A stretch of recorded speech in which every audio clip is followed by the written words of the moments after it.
her Tara name. Vanderveer, yeah. Yep. Yeah. Yeah. She is one of the best coaches in basketball history. I mean, she's a legend. And I did a quick little Google search and just said, top NCAA coaches in history. And of course, you get the Coach K, you get the Lute Olson, you get the John Wooden, you get these big names. She was not on that list. And I was like, why would that not be on there? And again, I go back to, what are we doing here, people? Let's, we've got a coach who has been a head basketball coach since 1978. She spent her first 7 seasons with other schools, but the last 36 seasons with Stanford. She has 3 national championships. Her overall record is above 80%. She's 1157 wins to 259 losses. It is insane for a coach to have not only a winning record over 1,000, which she's in a very small group, but to have that win record and the longevity. Why isn't she on that list? And I mean, what do you got, Lindsay? I mean, does that I boggle mean, your mind? again, I mean, it's sad. Yeah. It's disappointing. It's frustrating.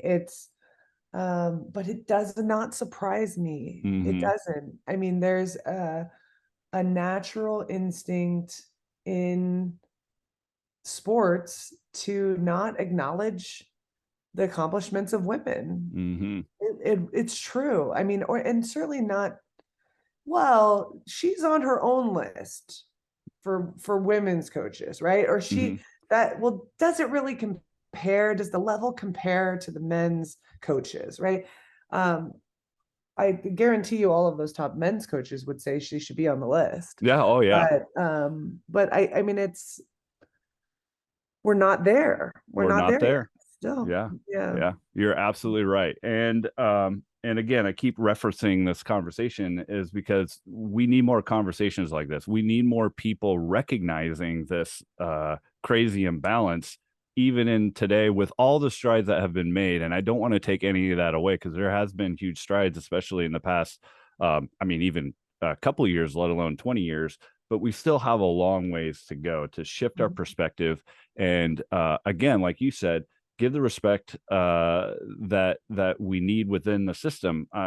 Any system, anybody with that high of accomplishments, and I'm sure you have probably very fond memories of that coach.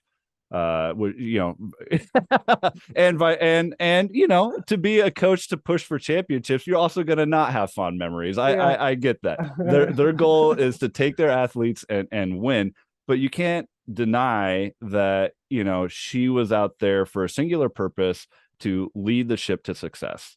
Right. Right. Yeah, I mean, she has created a machine. Mm-hmm. She is a machine. I mean, Mm-hmm. her um I I talked earlier about the high expectation that we have for ourselves in winning, and even today I struggle with not meeting this expectation and this standard. And that was something that she instilled in our brains, is that Mm-hmm.